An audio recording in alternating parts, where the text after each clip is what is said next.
Orchestraville. Orchestraville? Where's that? You change four score and 7 to 87? Oh, that view is tremendous. Blue sky. A landing was made this morning on the coast of France by troops of the Allied Expeditionary Force. I don't blame them for dyeing your hair, I said, but they waited too long to embalm it.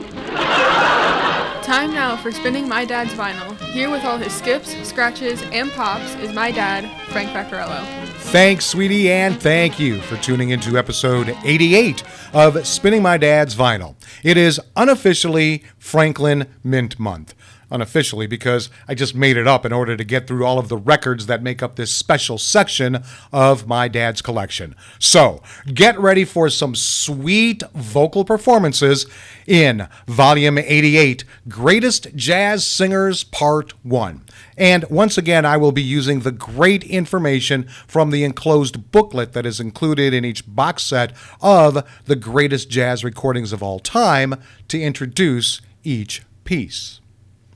Ethel Waters and James P. Johnson perform Guess Who's in Town from August 1928. Ethel Waters lived several musical lives and some non-musical. She started out in black vaudeville as a long-legged dancer and singer known as Sweet Mama Stringbean. She was one of the first black singers to be accepted as a pop singer on the same level with white singers. She made the original hit recording of Dinah. She became a musical theater star in As Thousands Cheer and Cabin in the Sky, and a dramatic star in Mama's Daughter, and the member of the Wedding on the Stage and in Pinky in the movies. And finally, she became a star of the religious music world as part of the traveling troupe of Billy Graham. This recording shows the vaudeville Ethel Waters, the swinging jazz and scat singing Waters, backed by the great and influential Harlem pianist James P. Johnson, the father of Harlem stride piano.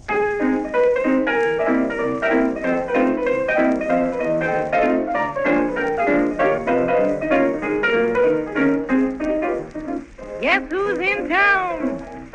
I'm happy when I mention nobody but that man of mine. Guess who's around and gets all of my attention? Nobody but that man of mine.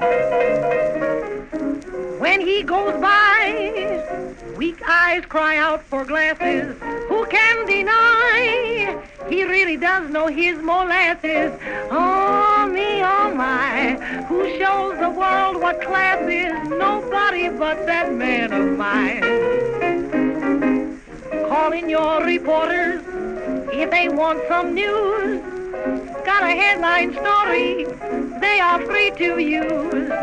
Something great has happened. I've got a break, and how? You can bet I'm all set. Gonna meet him now. Oh, no, no, no, no, no, no, no, no, no, no.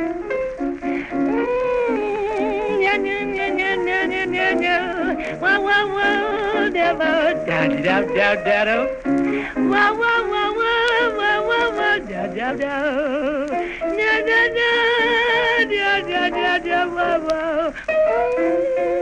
Nya nya nya nya nya nya nya nya nya nya nya nya nya whoa, whoa, da da da da. Oh, guess who's in town? And here's the main attraction, nobody but that man of mine. Guess who's in town and giving me plenty action, nobody but that man of mine. Listen to this, we've got a date at 7, and from his first kiss, I'm gonna keep him busy till 11. If you're speaking of bliss, who's got the key to heaven? Nobody but that man of mine.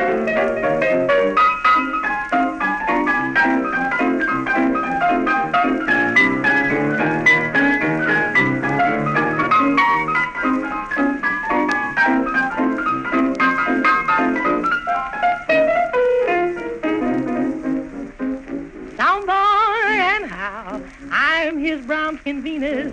We made a vow that the devil himself can't come between us. We don't care now.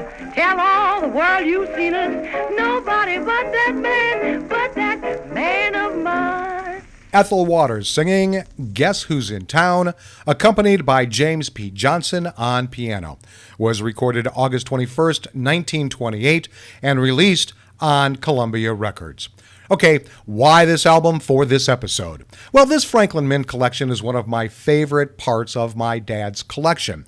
If you're a regular listener to the show, you'll know that I actually started the collection early in my adult life, and my dad had to finish it for the financial reasons, but with the understanding he got to keep the records, but I could borrow them anytime I wanted, and borrow them I did. This box set in general, The Jazz Singers, was not one I listened to often because I wanted to hear instruments, not voices. That is something that has changed in my life. This record specifically was not one that I played at all because if I didn't want to listen to Bing Crosby and Ray Charles in this same collection, why would I want to listen to a bunch of girls I never heard of? Forgive me, I was young. This and the other record in this box set with all female singers soon became among my favorites once I took them out and started really listening to them. I was pleasantly surprised, and I shouldn't have been. So now you will notice that even though this is record 3 of a box set and record 7 of the entire collection, this is part 1 of the greatest jazz singers, and I'm glad it is. The Boswell sisters perform It's the Girl, July 8, 1931. The three Boswell sisters, Connie, Val, and Martha, came out of New Orleans in the late 1920s singing vocal arrangements full of swinging trickery and breaks, key and tempo changes, instrumental sounds, and glisses. They were so far ahead of their time that when the Andrews sisters came along 3 years after the Boswell sisters broke up in 1935 and were singing in a relatively pale copy of the Boswell style, the Andrews were hailed as something unique. Yet the Boswells were so widely and popularly accepted that the habit of pop singers using pseudo-Southern accents had been attributed to the genuine Southern accents of the Boswells. They are backed by the Dorsey Brothers Studio Orchestra, with whom they made many of the recordings. Connie, who wrote all the sisters' arrangements, is the soloist, and Joe Venuti's violin is also heard from.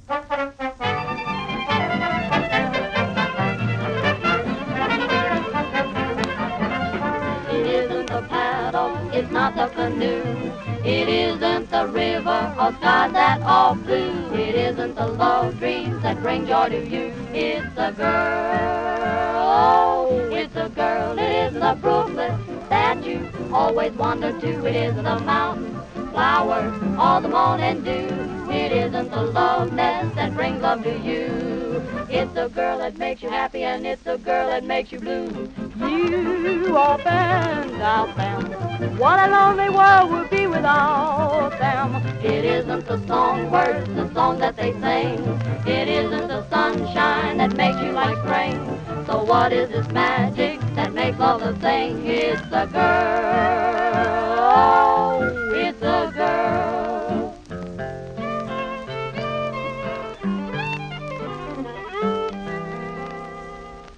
Some folks need atmosphere when they're making love. They say, oh, Mother Nature makes love grand. Still lovers will complain that they need the shore. If you're a Romeo, you'll understand. It isn't the paddle, it's not the canoe, it isn't the river or skies that are blue, it isn't the love dreams that bring joy to you. Wherever you go, whatever you do, it's a girl, it isn't the brunette that you wanted to do, it isn't the mound and the flowers all the morning dew. love nest that brings love to you. It's a girl, it's a girl.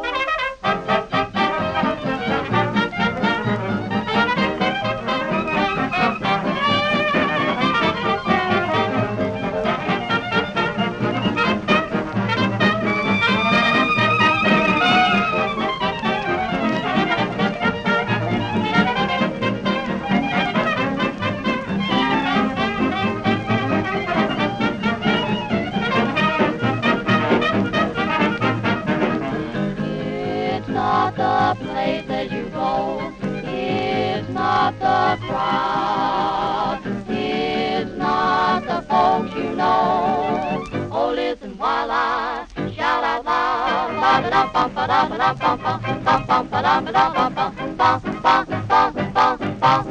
It's the girl. The Boswell sisters performing It's the Girl, with Joe Tardo on double bass, Arthur Schutt on piano, Manny Klein on trumpet, Tommy Dorsey on trombone, Jimmy Dorsey on clarinet and alto saxophone, Joe Venuti on violin, Eddie Lang on guitar, Stan King on drums, and of course Connie, Helvetia, and Martha Boswell, the Boswell sisters, on vocals. That was recorded July 8th, 1931, and it was released on Brunswick Records. Well, let me tell you about my dad's vinyl I have chosen for this episode. It's taken from the Franklin Mint box set, Various, The Jazz Singers. It's on the Franklin Mint Record Society label. FM Jazz 007 is its number.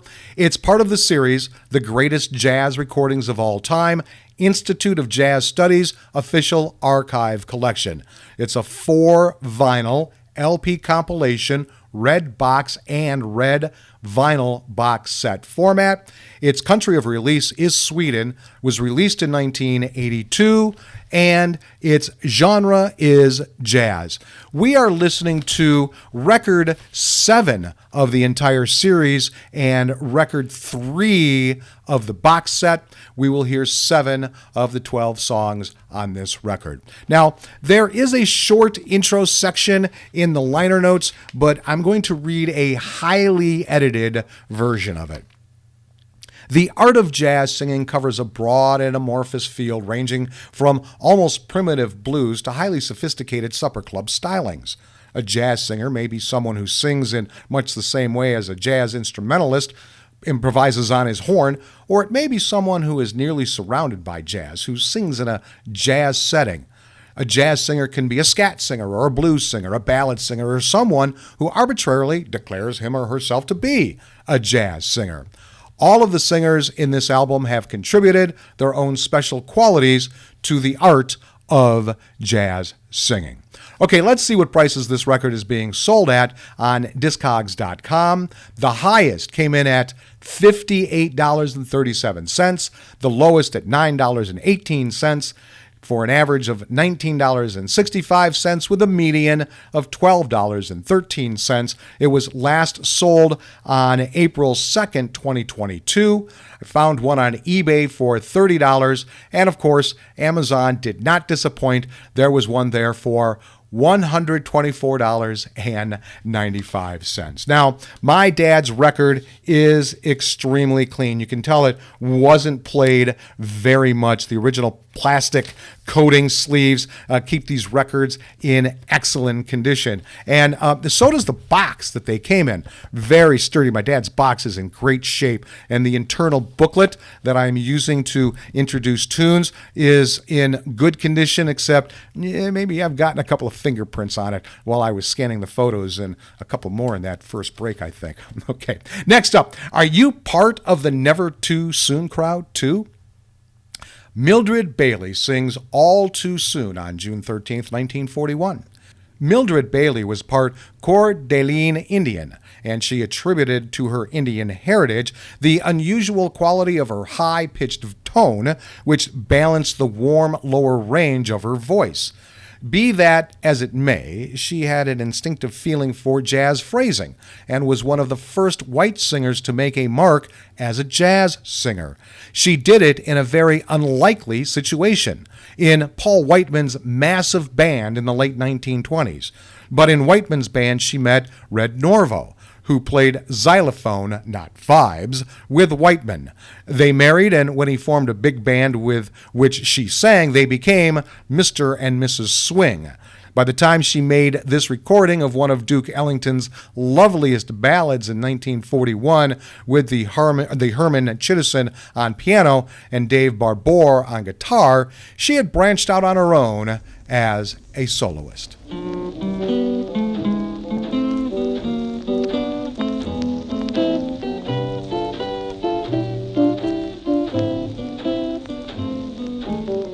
All too soon we had to part. The moment you had touched my heart, and with you went my dream. All too soon. All too sweet was our affair, and you put all the sweetness there. What a shame that it's gone all too soon. I knew the strange delight that only you and love could bring, but as I reached the height, the bottom fell from everything. You should know as well as our love deserves another try, for you whispered goodbye all too soon.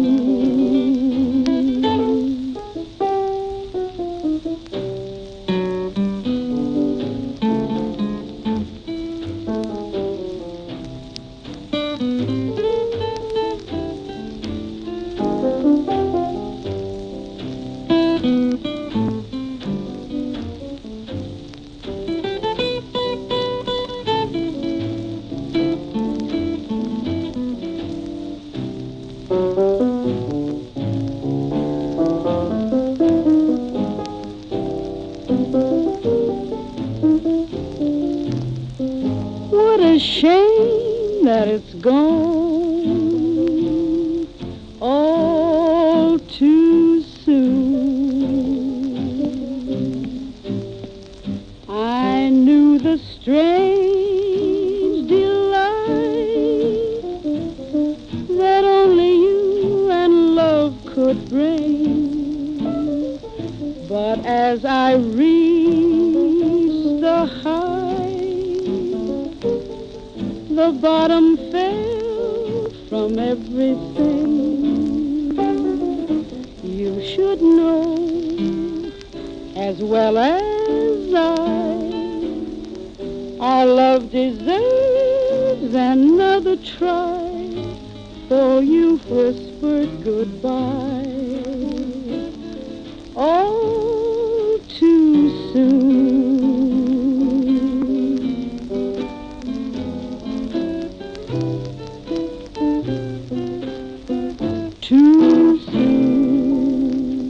It's Mildred Bailey with All Too Soon, with Frenchie Cavetti on double bass, Jimmy Hoskins on drums, Dave Babar on guitar, Herman Chittison on piano, and of course, Mildred Bailey on vocals, recorded June 13th, 1941, and released on Decca Records. Now, usually I stop here to talk about the featured artist, but since we don't really have one on this record, we're just going to move on to more of these great jazz singers. Ivy Anderson sings Big Butter and Eggman, October 1946. Ivy Anderson was, by general consensus, the singer who fit in with the Duke Ellington Band better than any of the Duke's other singers.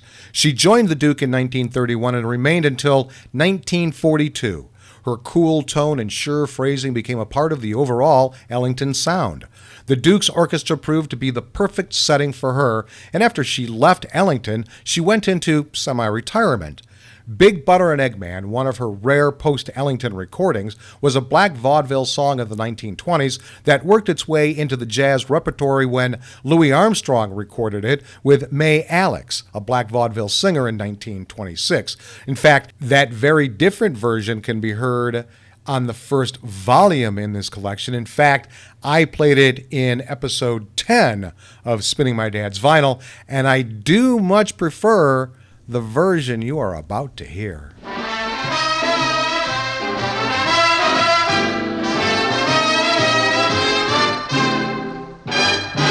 I want a butter and egg man from away out in the west.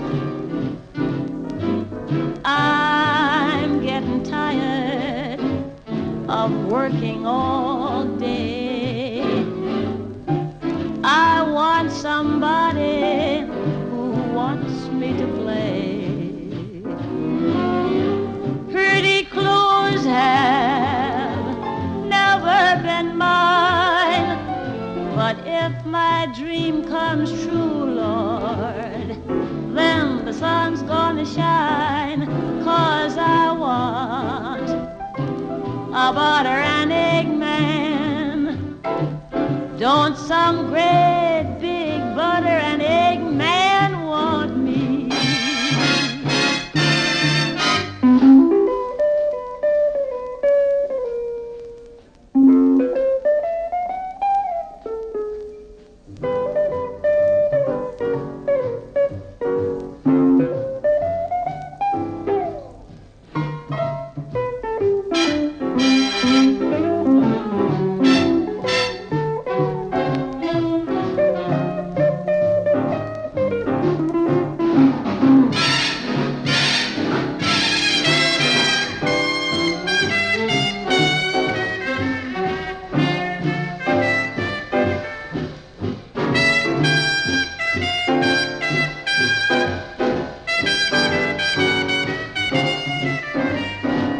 Pretty clothes have never been mine, but if my dream comes true, Lord, then the sun's gonna shine.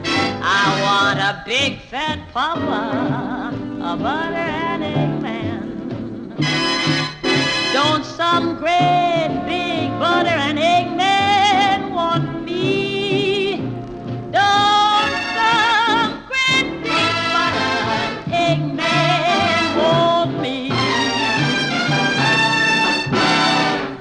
Big Butter and Egg Man, with Lee Young on drums, Irving Ashby on guitar, Phil Moore arranging and on piano, Willie Smith on alto sax, Lucky Thompson on tenor sax, Carl George on trumpet, and of course, Ivy Anderson on vocals. It was recorded in October of 1946 and released on Black and White Records. Time now for this episode's interesting side note, and it has to do with the singer that opened this episode and all of her firsts. Ethel Waters was the first black woman to appear on radio on April 21st, 1922. The first black woman to star on her own at the Palace Theater in New York in 1925. The first black woman to star in a commercial network radio show in 1933. The first singer to introduce 50 songs that became hits in 1933. The first black singer to appear on television in 1939, and the first black woman to star on Broadway in a dramatic play also in 1939. She is remembered as much for her fine acting as for her expressive singing, and even more for her spirit. Now let's move on to yet another great version of one of my favorite songs. Maxine Sullivan sings Blue Skies, August 6, 1937. Maxine Sullivan brought a very different note to jazz singing when she appeared in 1937. She was not a blues singer and not exactly a ballad singer. She swung folk songs in a light, cool, and airy voice under the guidance of Claude Thornhill, the pianist. She hit with her very first record, Thornhill's arrangement of Loch Lomond, recorded August 6, 1937. At that same session, and with the same group of musicians led by Thornhill, including Frankie Newton on trumpet, Buster Bailey on clarinet, and Babe Russin taking the tenor sax solo, she recorded Irving Berlin's Blue Skies. Not exactly a fog song, although it is getting there. And wait until you hear how light the orchestra is playing their part behind her.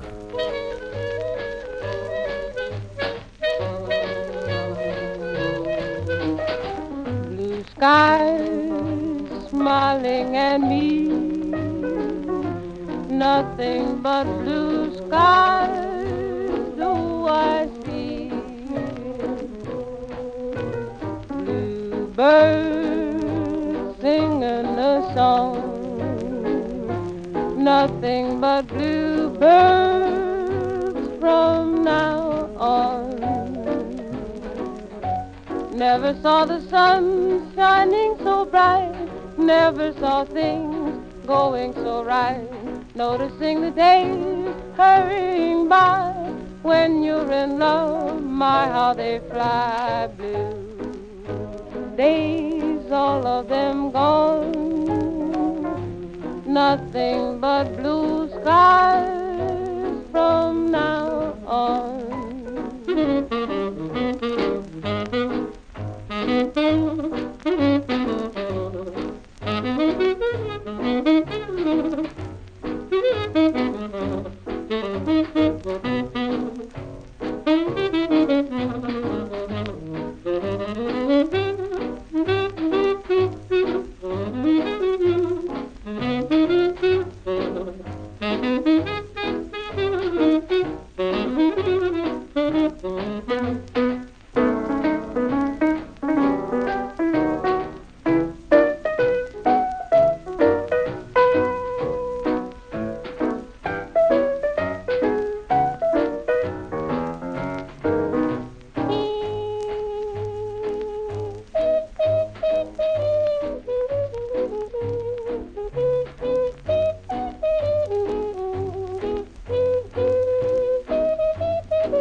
Never saw the sun shining so bright, never saw things going so right. Noticing the days hurrying by, when you're in love, my how they fly. Bluebirds, all of them gone, nothing but blue skies from now on.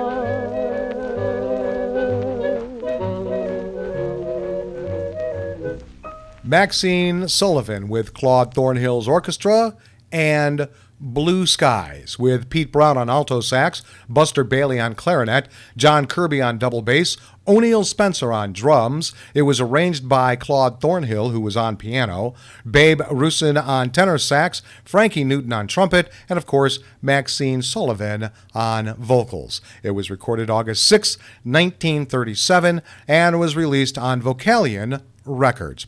Well, I hope you enjoyed this episode as much as I enjoyed bringing it to you. I have always enjoyed pulling out records from this extraordinary collection. Yes, I'm usually grabbing the trumpet, New Orleans, and saxophone boxes, but I really do listen to all of them.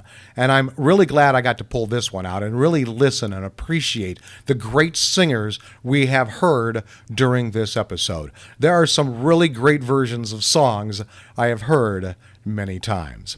Next up, we all have sins. Julia Lee sings My Sin, June 18th, 1947. Julia Lee was a member of a musical family that was very active in Kansas City in the early decades of the century. Her father, a violinist, led a trio, and her brother, saxophonist George Lee, led one of the best-known bands in Kansas City in the 1920s. Julia toured with her brother's band for 17 years, playing piano and singing. As a pianist, she had a rolling, swinging style very much like that of Mary Lou Williams. Her singing is a distillation of Kansas City vocal influences, including Jimmy Rushing's and Joe Turner's. My Sin, a pop song of the late 1920s, shows her surrounded by an all-star band that includes Red Norvo on xylophone, Benny Carter on alto sax, Vic Dickinson on trombone, and a cornetist who did not usually move in these musical circles, Red Nichols, who I just featured a couple of weeks ago on an episode of Spinning My Dad's Vinyl.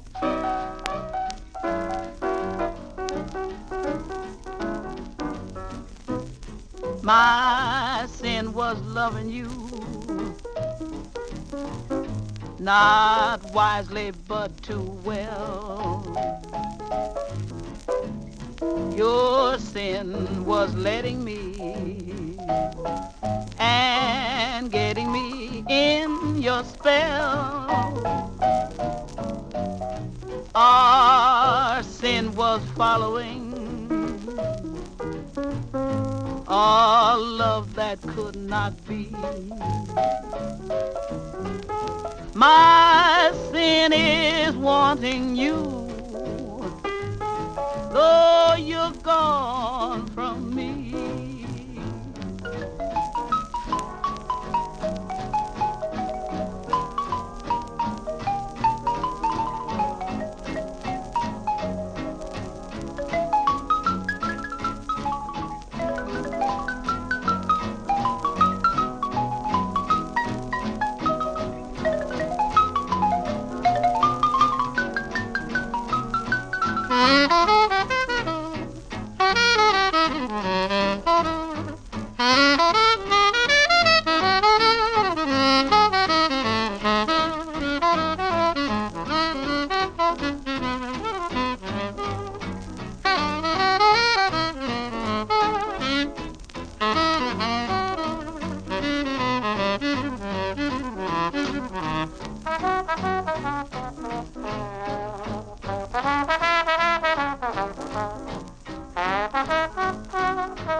My sin is wanting you, though you're gone from me.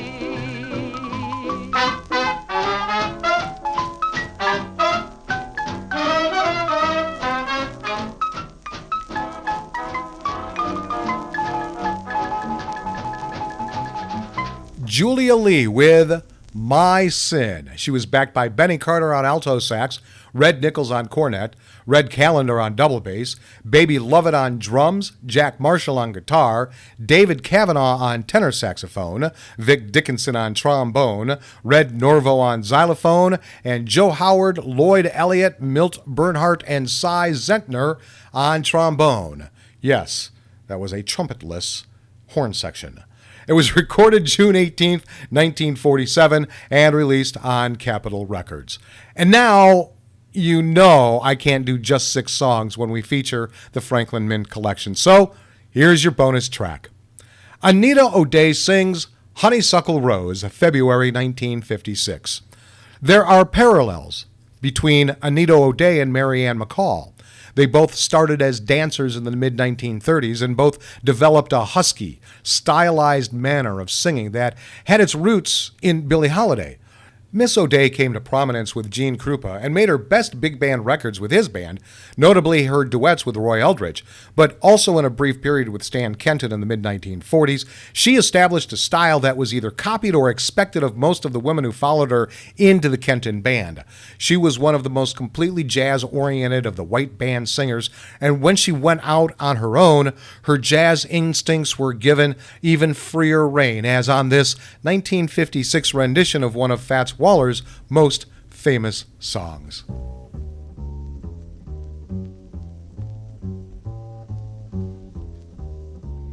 Every honeybee fills with jealousy when they see you out with me.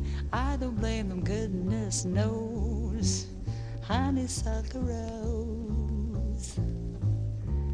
When you're passing by, flowers droop and sigh, and I know the reason why. You're much sweeter, goodness knows. Honeysuckle rose. Don't buy sugar, you just have to touch my cup. You're my sugar. It's sweet when you stir it up. When I'm taking sips from your tasty lips, seems the honey fairly drips. Your confection, goodness knows.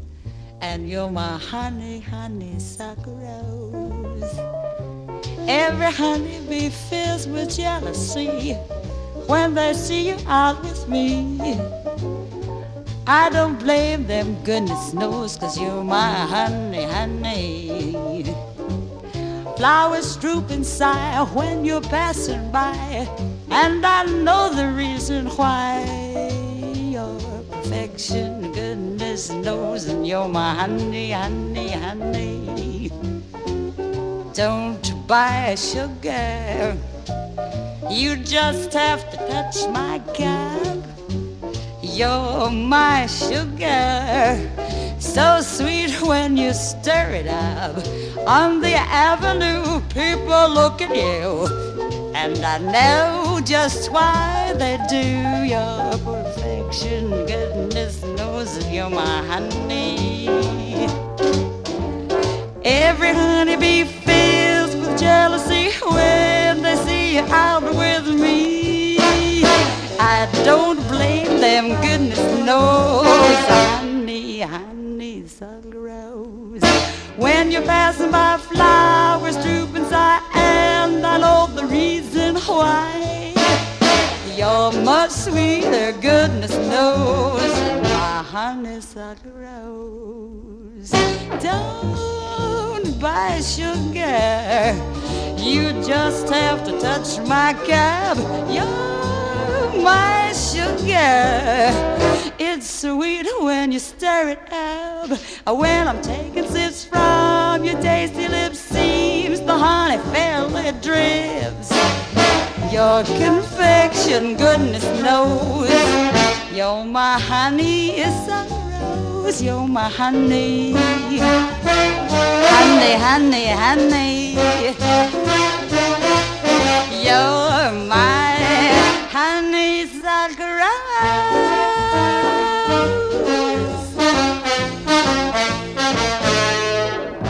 Anita O'Day with Honeysuckle Rose. She was backed by Joe Howard, Lloyd Elliott, Milt Bernhardt, and Cy Zentner on trombone. Yes, that same trombone section. Paul Smith on piano, Barney Kessel on guitar, Joe Mondragon on bass guitar, Alvin Stoller on drums, and the arranger was Buddy Bregman. It was recorded February 1956 and released on Verve Records. And there you have selections from the third record of the second box set of my dad's Franklin Mint collection.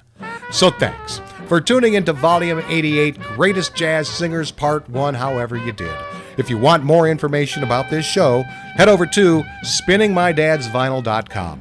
I'll be back next week with all my skips, scratches, and pops as we continue Franklin Mint Month 4, Volume 89, Tatum on Keys.